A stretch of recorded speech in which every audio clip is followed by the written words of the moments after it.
Hey everybody, I'm Mama Baird and welcome back to the channel. In today's video, I'm going to be whipping up a couple of lunches for my kids. Now, I am a mom who stays and homeschools my 3 children. I have a 6-year-old and 2 5-year-olds, so I am constantly in the kitchen. And I know I don't have to tell you moms that it's very hard to constantly be thinking of something new to feed your kids because they don't like the same old. We don't like cooking the same old, but sometimes it's just hard to find that motivation or that inspiration to come up with something new, especially on a tight budget. So here's 3 different dishes that I use boxed side dishes to elevate them and make them into a main dish for lunch. So let's get in the kitchen and let's see what I'm whipping up.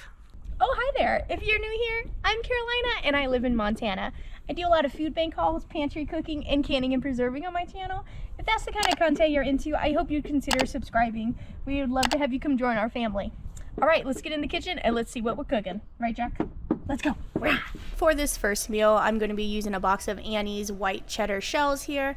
And I only have the 1 box, so I'm kind of beef it up a little bit. I have some frozen chicken that needs to get used up, so I'm going to throw that in at the same time that I'm cooking the pasta, as well as some fresh broccoli. I had gotten a huge bag of broccoli at the food bank, and I'm trying to use it all up, so I'm just adding little bits to this. And that'll help cook the broccoli so it's not as crunchy or hard. The kids don't really like hard broccoli, but soft broccoli works great. So, and I find just mixing everything and cooking it together with the pasta, it takes a few minutes longer, but it's worth not having to make everything separate. That took the average like 10 minutes or so to cook all that up, and then I drained that off, and now I'm going to be adding my butter and some milk and the cheese sauce, and that's all I'm going to be adding to it to complete it. So we're scraping up some butter, putting that in there. I always like to mix the butter around and get it all coated with it before I add the milk and the cheese sauce to it. So here's a packet of that, the white cheddar cheese that just came with the macaroni. And then I added a splash of milk as well, and we're just going to be mixing that all around. One of my husband's complaints about my boxed mac and cheese is that it's too dry. So I'm trying to get better at that. I added some milk, but darn it, now I went and added too much. So if that ever happens to you where you're trying to eyeball things and it just gets to be too much, then especially with this milk with the macaroni, I just turned my heat back on and just let that reduce down a bit, and then you kind of have like a creamier sauce. So it's not that big of a deal to fix it. I'm adding some of this dried Parmesan I had gotten from a move out clean from a friend, so I'm trying to use up all that powdered Parmesan, and that's what I got in there, and it was absolutely delicious, guys. So this is what they are having for lunch. Nothing like mac and cheese, chicken, and broccoli. I think that's just a classic combo that you can't go wrong. The kids just gobbled this up. We interrupt this program to bring you a moment from our sponsor. Hey everybody, for today's product review, I'm going to be reviewing Milani's King Set Sheet Set. That's a tongue twister. It is Luxury Linen's 1800 brushed microfiber. Now, hearing the word microfiber kind of gives me a little apprehensive towards it because microfiber always gets stuck in my rough hands and husband's as well. So we'll see how this feels once we get it all open. This little tassel. I'll save that for my cat. But yeah, this looks really good. They had tons of different colors, guys. Like, holy cow, it took me a minute to pick out which design I wanted.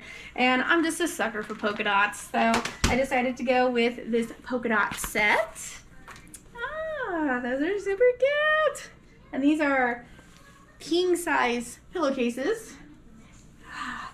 Let's see. Oh, it's getting stuck in my hands. A little bit. I got a hangnail though. Anyway. So those aren't too bad. These are really soft. Whoa. Smack a kid with that. Oh, I needed new sheets so bad, guys. Like, I had one that had a tear in it that I had to sew, and then of course, you know, washing it and stuff, it comes undone. So new sheets were on my Christmas list, that's for sure. Wow. It's really soft. I like it silky. I don't know about you guys, but I run hot, and I definitely enjoy flannel sheets, but I am a silky smooth sheet kind of gal. So I am going to go throw these in the wash, and then we're going to go make a bed.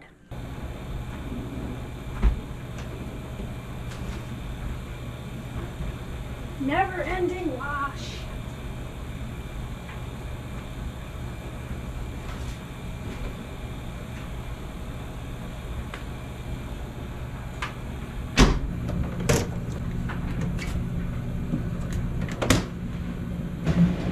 And now we wait.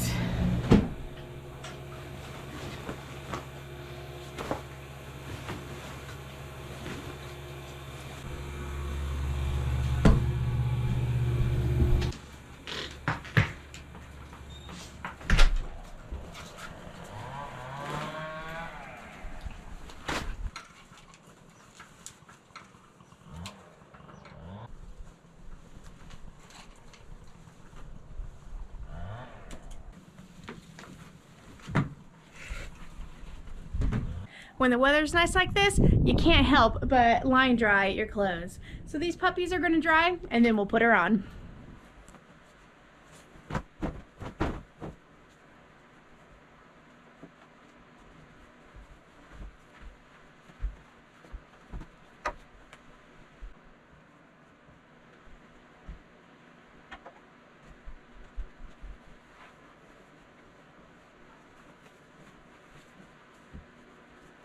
So those of you who don't know, before I started my YouTube channel, I actually did a little bit of housekeeping and I would make people's beds for them. Now everybody is kind of different on how they would like it. Some like it tucked in.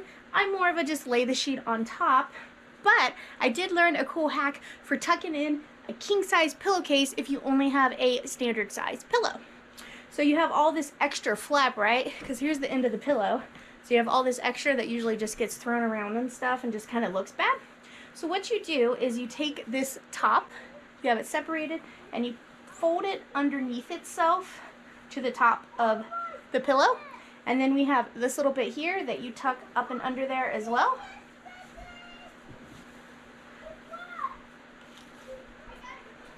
And then just kind of pull out, and there you have a pillowcase that looks like a regular pillow.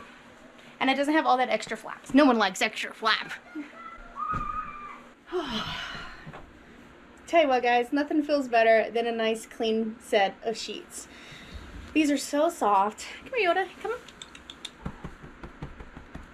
Thank you, Milani, for letting me review your sheet set. I absolutely love it. If you guys are in the market for a sheet set, please check them out and use my link below for an additional discount. That's all I got for you today. Let's get back to your regular scheduled program.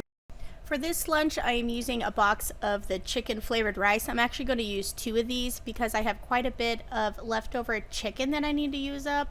I was babysitting for my friend and she sent me home some Thai leftover. I'm pretty sure this is shaved cauliflower and chicken with peas and carrots. I don't know, it looks pretty good. I've never had anything like it before, but I wanted to make that into a dish, so I decided to add it to the rice. And then I have some freeze-dried green beans with taco seasoning that I'm going to throw in there just to try and use up some of the green beans that I have already freeze-dried. So I'm going to add some garlic oil. That's what I'm putting in right now, because you want to toast the rice when you have these rice and noodle dishes. You can already see that noodle is really toasted in. So you want to toast them first in either butter or oil, something like that, and that helps get you like a nutty flavor when you toast your rice and your pasta like that. It doesn't take long at all, just a couple of minutes of moving them around, let every little piece get a little color to it. You can skip this step if you want to, but I don't think it takes that much extra time and it adds a good additional background flavor to your dish. Now we're going to add the water that it calls for and plus that seasoning pack and just give that a good mix. Eventually, I would like to get into being able to make my own packets with freeze-dried broth and things like that to be able to make my own instant rice packets like this. But for now, we'll just use what we can get from the store. And then I'm also going to be throwing in the freeze-dried green beans so they can reconstitute as well as cook while everything is cooking together. So that's what I decided to do with the green beans at that point. So we're going to put a lid on it and this is going to cook for about 20 minutes. Now it's all done. It is still a little watery, but I'm going to go ahead and just add the chicken. Now this is cold from the fridge. I didn't heat this up because the rice is hot. Everything in there is kind of hot, so it's going to help bring that up to temperature. Plus it's going to cool down some of that rice because, you know, the kids always want to eat it as soon as it's done and it's got to cool down a bit. So I'm just going to mix all this up and then I'm going to let it sit for a little bit longer just to kind of warm up that chicken and get it thickened a little bit. And then we're going to be serving it up, and that's what they're having for lunch. So I was really happy with this. They gobbled it up. They liked the carrots and the chicken in there, and it was something super simple, and we had tons of leftovers. So for this third meal, I have one of the pastaronis. I love these little things, especially like the angel hair one I have here. It's really good. I used to love these as a kid. So I'm just going to be putting in the regular ingredients it calls for, milk, butter, and then once that's heated up, I'm going to add that packet in first to get it all dissolved. Then I'm going to add in the pasta. That's going to help it so that you don't get clumps of seasoning. It's dissolved in first. And we're just going to put that in there and cook it for its normal time. I think it's like 7 minutes or so. You want to turn your heat down so you just simmer it. So this is what it looks like when it's done. And then now I'm going to be adding in some peas I made with bacon and onions. and I had a bunch of it left over from a side, so I'm going to be utilizing that.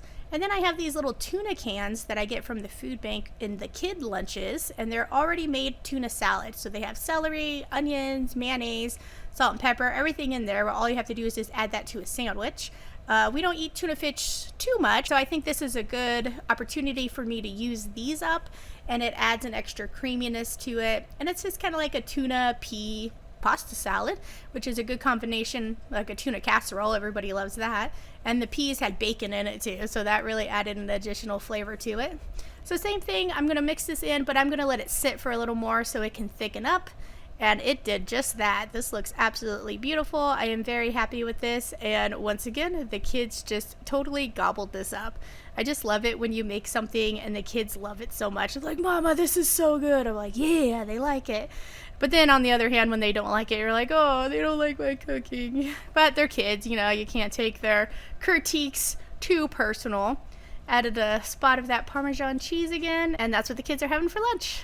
And just like that, we have 3 tasty lunches that I whipped up for my kids and lickety split. What kind of lunches do you like to make for your kids? Please let us know in the comments below. Thank you so much for watching, guys, and I'll catch you next time on Mama Baird's.